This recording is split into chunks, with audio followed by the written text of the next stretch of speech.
Manipur ki Praja Singna Pamba sentiment oiba Manipur ki Samaj Asina Pamba Kudimakto Mahakna Prime Minister oiringai da pibirami. That is why masigi condolence ki sigumbaina loisal jarakpada mayam leaders singna loina rakhiba adagi awana share kya tawmina rakhiba mayam siga mari lenana aina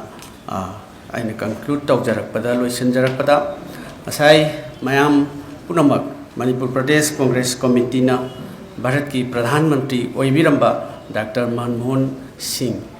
na laikhidabada aikhoi punamakna nungaitaba phongdokchari amasung loinana mahaki lehoriba imung manung da aikhoina awa ana amasung awaba painful loiba mayam sing ado aikhoina share tawjari loinana wahai amani dang mayam punamakna thambikhiba mayam sing do pulap subchan jaraga thamjarabada Dr. Manmohan Singh, he's a great person in the globe. Aduga Mahakshi India gi adigumba reformer of economics, reformers of our this society, and also development mayam sing re-infrastructures mayam sing si mahaki adigumba yamna maruoiba mayam sing si aikhoi punamong nga si thagali loinana mahaki Prime Minister tam ani oiba sigi itihas amasu magi personal history of Dr. Manmohan Singh mahaki warida Manipur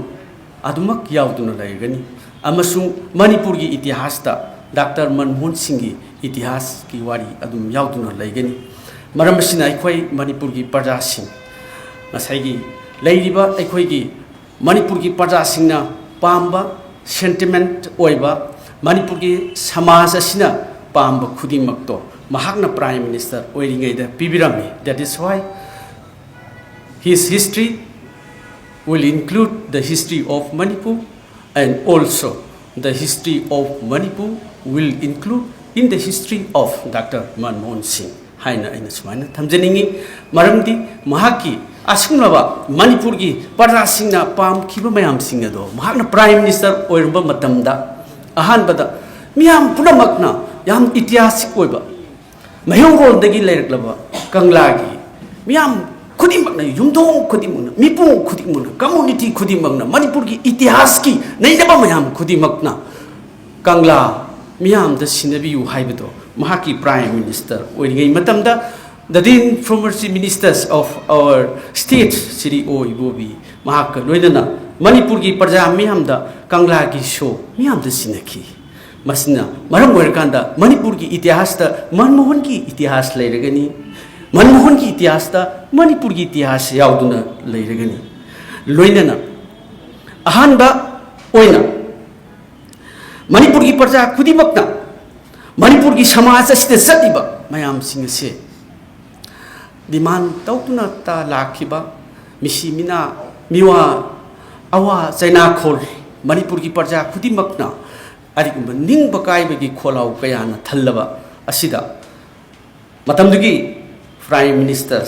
Dr. Manmohan amasu the then former ministers of our state Oibobi Singh mahak loinana aikhoi gi